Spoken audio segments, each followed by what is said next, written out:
Before, we have expectations of people, like our friends, family, and our lives. But now I feel like it's changed to demand. We should be able to live how we want to live and make our own choices. But a lot of people feel like other people should be doing what they're doing, regardless of their beliefs, research, mindset, how they live.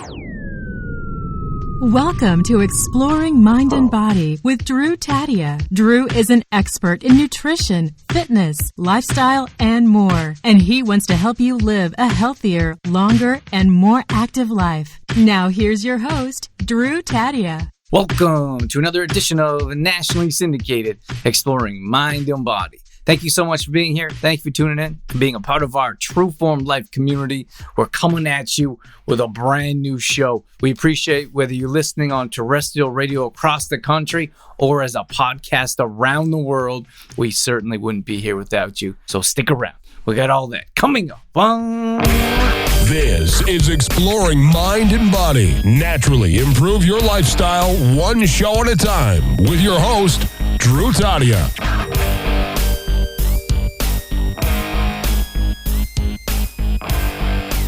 Hey, good morning, everyone.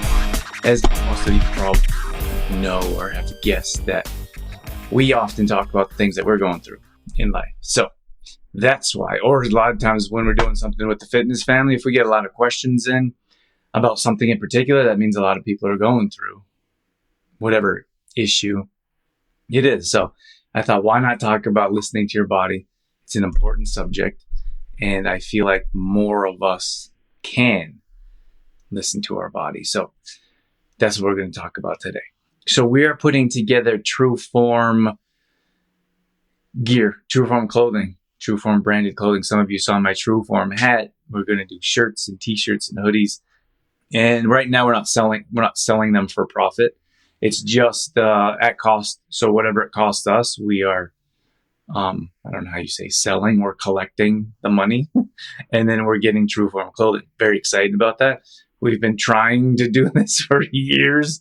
Oh my gosh. But anyways, I finally got some help, and I'm not really leading that charge, but it's kind of crazy. And I was actually just reading this article about how, like many of us know, that depression rates are up and anxiety, mental health is a major issue right now. And it's not just, it's not just because of the economic situation right now, but also what I was reading was because of, like when we get excited about something, you have different chemical reactions. Like you have endorphins flowing through your body. So, like people are actually addicted to likes, and we check for likes and like, well, I wonder how many people liked my post or commented or shared. It's very apparent in the business world for sure, because we post and we're like, oh, the more we post, or we should have more of an outreach. And then the more of an outreach, maybe we can get more sales. And then if we have more sales, we can feed ourselves. So it's relevant. And, it's relevant. I'm not saying anyone is at fault for this.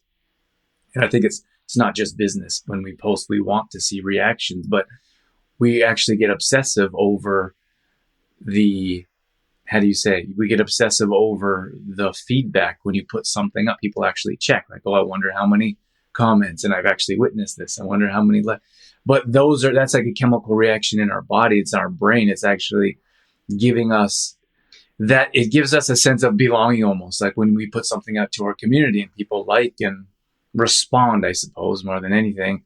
It gives us a feeling of belonging and of acceptance. So the article I was reading was saying that it's not just the economic situation that's going on everywhere in the world. It's also how we're responding and how we're reacting to different things in the world. So we want instant gratification. We want gratification. We want instant support. And don't get me wrong, I can understand each one of these. And we have the same feelings in some regards, or same reactions, but I really try hard not to pay attention to that social media stuff, or like people like, well, how many downloads does your podcast get? I'm like, I don't know. I don't look at that anymore. And how many views your videos get. I browse through them for the only purpose of, don't get me wrong, I do appreciate when we get more views and such, but but for the only purpose of, oh, does this video work, or are people watching this type of video or that type of video? Not so much that gratification of, oh, they're appreciating. Sometimes I wrote a really nice post on this True Form page, and it's just a lot of, you have to pay attention to algorithms as well. And on business pages, people don't see them as much as personal pages or in groups anymore. So I put a really nice post up about showing appreciation to your friends and family and people that you love. And it was a really good post, and it only got a handful of views or likes or responses. And I was okay with that. I said to myself, you know what? That was a really good write-up. I can't control anything else other than putting that out there for our community to see if they appreciate it. So I think we could do a better job of that as a whole. But what I'm trying to express here is that our senses of appreciation have been dulled. And it was, like I said, it was this article I was reading. It was very profound or extraordinary. It was very interesting to me that, like, wow, because you know what? It's never enough. And we know that as a society, we don't have a big enough house. We don't have a nice enough car. We don't have enough money in the bank. And whatever it is, these are all materialistic types of things. But when, the more you achieve, I suppose, or the more you gain, the less that excites you. And we know that ourselves, is that you get excited. Like, I'm fortunate to have a couple new cars. We're on our second new vehicle. And don't get me wrong, like, I enjoy driving it. I really do. And I feel safe driving it. I also feel safe, like, when Dorothy drives it, when I know I'm not around, I know she has a safe vehicle. But it's not entirely necessary. Like, those are extra luxuries that we appreciate. But after you're driving a new vehicle for a couple weeks or a couple months, you start to lose that appreciation. It's the same thing at the beach. Like, I spend an extended period of time at the beach, so it could be anywhere from two or 3 months. But the longer you're there, the less you appreciate all the little things. You appreciate the green grass, or you appreciate no mosquitoes, or you don't so much appreciate every single sunset. And that's just from my own personal experience. But as soon as I get there, I'm like, and you notice all these little things. I'm fortunate to be able to go back and forth, but you notice these little things like, oh my gosh, there's hummingbirds in the backyard. Well, in Alberta, we don't have hummingbirds, or I don't see them very often. In LA, I see them every day. And then I sent it to Sean. It was a really cool butterfly that was floating around. And I did a video of it. It was just random, didn't plan it. And interesting enough is that video got thousands of views. And we could sit down and get lights and cameras, like expensive cameras and lights, and do a really nice video that would take a long time, and that may get a few hundred views. And I was following this butterfly around, and it got thousands. So I guess what I'm saying here is that, you can't, our expectations of what you expect, the article I was reading was saying those dull our senses. So when you expect people to answer right away, well, the more quicker that they answer, the less you start to appreciate that. And now it's just an expectation of, like, if you want something immediately, if you don't get it, we have to, our expectations, or I suppose we're not so excited. When you get new things, but if you always get new things, you stop getting excited. Like, some of us know, and I fall into it myself once in a while too, is that when you buy things, we like things. Like, we like to buy things. If it's new to us, we appreciate it. But some people actually try to fill a void by, shopaholics, or people that are actually addicted to shopping, because it's a different form of gratification. It's even a different form of acceptance, is that when we buy things, we get a rush of endorphins. It's like when someone sends you a message, like, these are crazy, like phones, how addicted we are to phones.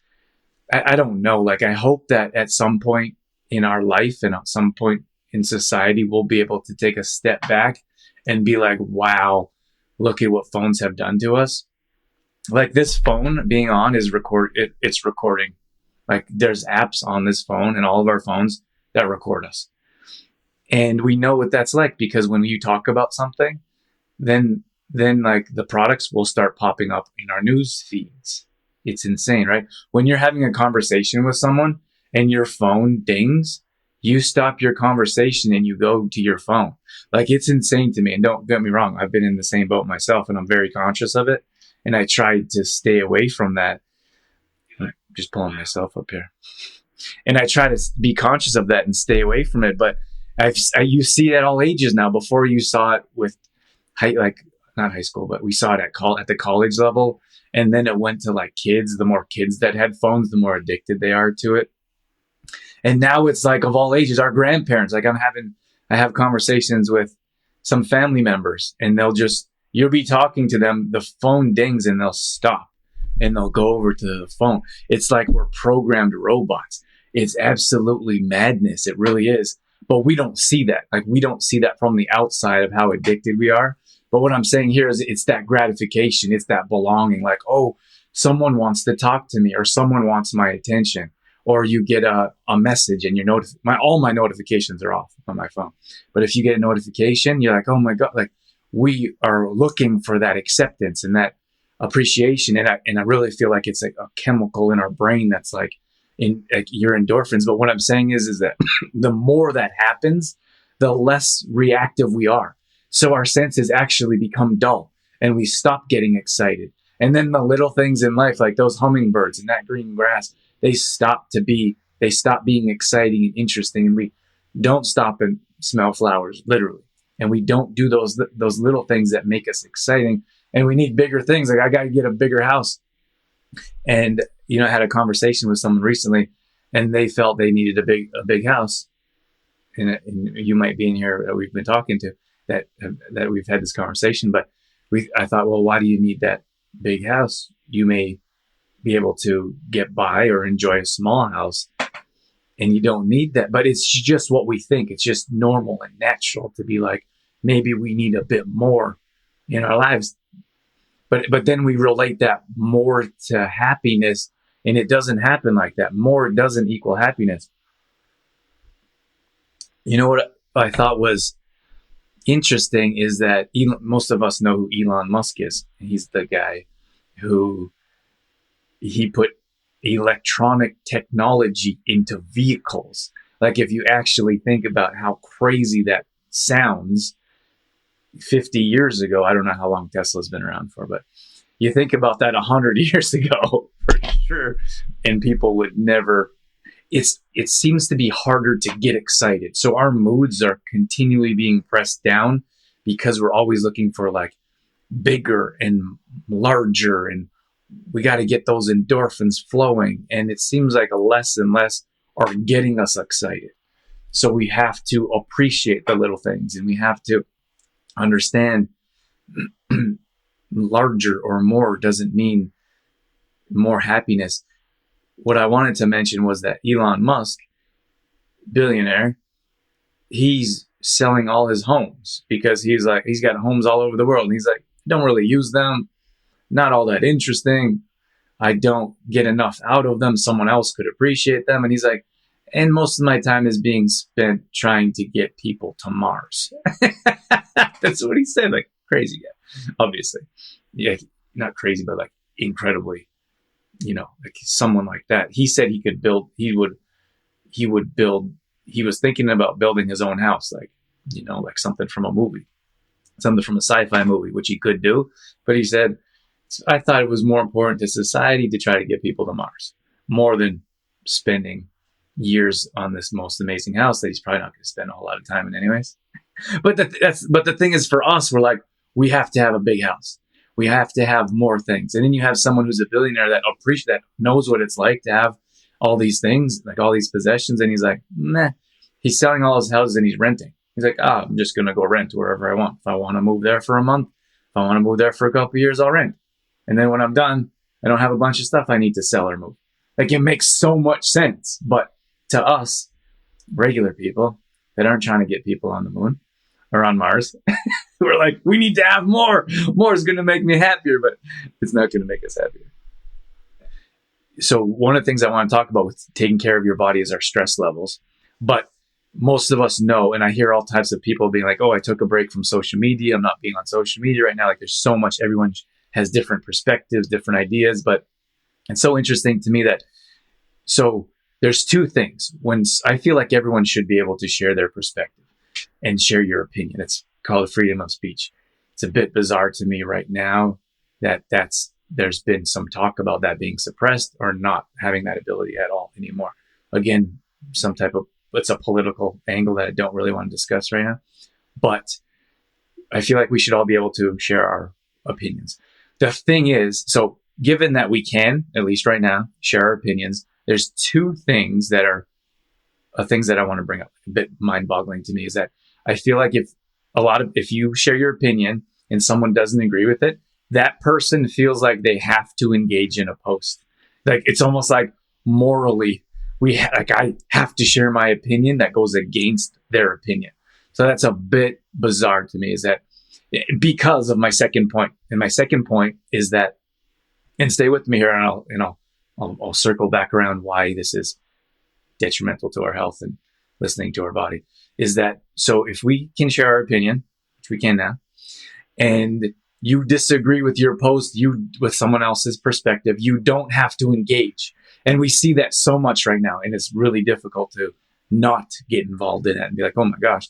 And I try really hard not to get involved, but sometimes I still read, and I'm like, why is that happening? Like, it's so much, there's so much animosity in the world right now. So one of my points right now is that you don't have to engage if you don't want to.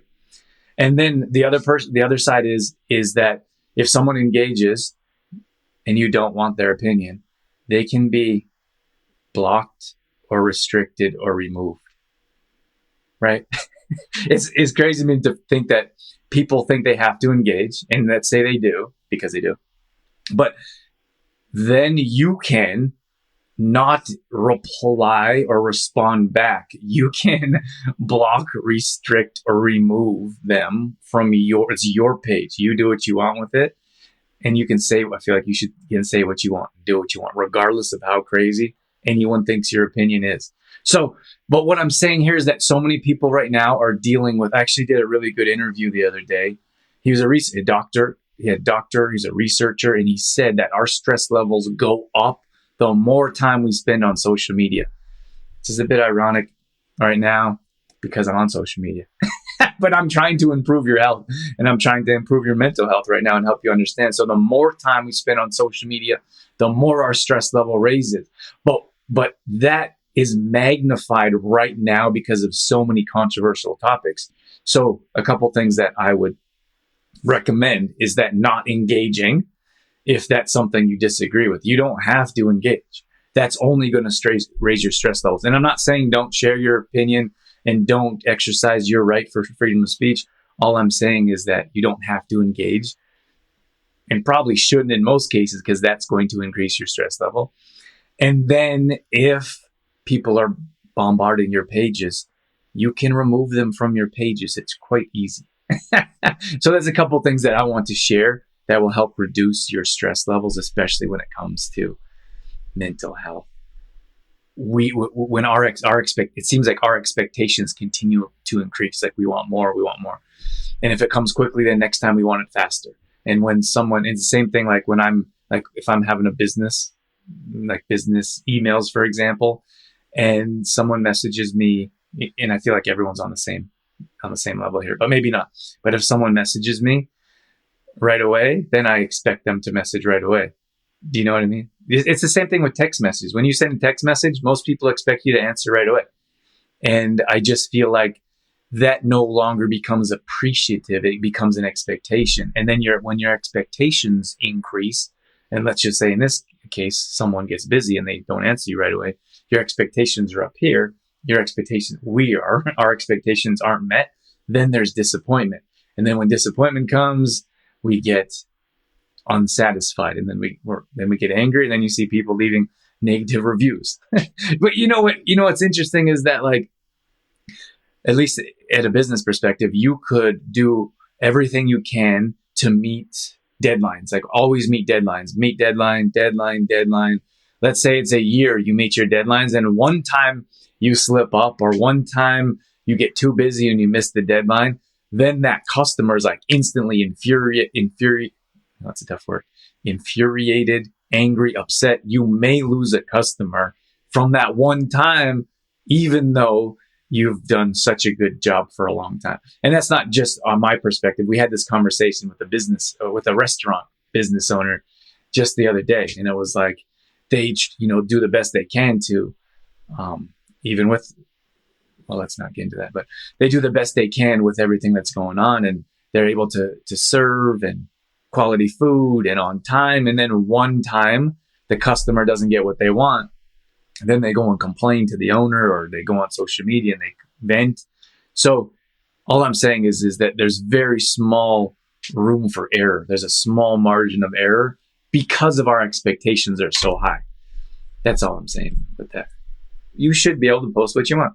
And if people don't, and if you don't like what someone else is posting, you can unfollow them. You can scroll past the post. Yeah. So it's just a small mental health hack. And like I said, I had this conversation in my podcast, but he was just talking about the research that he found through stress levels increasing. And you don't have to engage if you don't want to. You don't have to continually increase your stress levels, which negatively affects your mental health, especially with everything's going on here. And I feel like that portrays the people as well that want to get away from social media. Like, you don't have to get away from social media if you don't want to. You just stop looking at the things that you don't want to look at, which is challenging without question, but it can be done. Like, the thing is, before it was we have expectations of people, like our friends, family, and our lives. But now I feel like it's changed to demands. Like, we should be able to live how we want to live and make our own choices, I feel. But a lot of people feel like other people should be doing what they're doing, regardless of their beliefs, research, mindset, how they live. So those expectations have now become demands. And I feel like there's more separation in the world, which is challenging. Expectations have now changed to demands. Like, if you want me in your life, you have to do this. If you want to be around me, you have to do this. And those are demands, which makes it very challenging to stay connected with your friends and family, and those are the people that you love in your life. So, to be honest with you, I think if everyone respected everyone's decisions, we would be in a better place. But then I know there's a whole nother perspective that says something entirely different. What's really, when I first started Facebook, I would write and write. And then I was like very, almost like upset because, Facebook was different. This is 10 years ago. Facebook was quite different. But still, you had to write to engage your audience. And the more people would read, the more people would see it, the more likes. Anyway, not that is too exciting, or too interesting, but I would write and I wouldn't get the feedback that I wanted. I wouldn't get the response that I wanted. And it was hard on me. And I would write and then I wouldn't get any action, any feedback. And then I thought to myself, you know what, like, writing for me is enjoyable. And those expectations were unenjoyable. Like, they made the writing experience not enjoyable. So I had to change my mindset. And I said to myself, I'm going to write for me, and I'm going to continue to write for me because it helps me release emotions. It makes me feel better. Sometimes I feel like I have a message to share, and whether that's one person or 100 people, at least that could affect one person or change the perspective of one person, maybe. So I changed my perspective and I kept writing, and that's how I grew our audience. Honestly, that's how I started out. That's how I began connecting with people on a writing level. And I'm a big fan of Tim Ferriss. I mention him often. Some of you may know, but he says that there's no better way to connect with someone than by writing. And he talks about taking writing courses and continuing to write. And people often will say to me, well, you're a really good writer. And I say, I appreciate that. But they also think that happened overnight. So I was been writing for years. I've been writing for 20 years consistently. I would write when we started this Facebook page probably 10 years ago. I wrote every single morning. That was my meditation.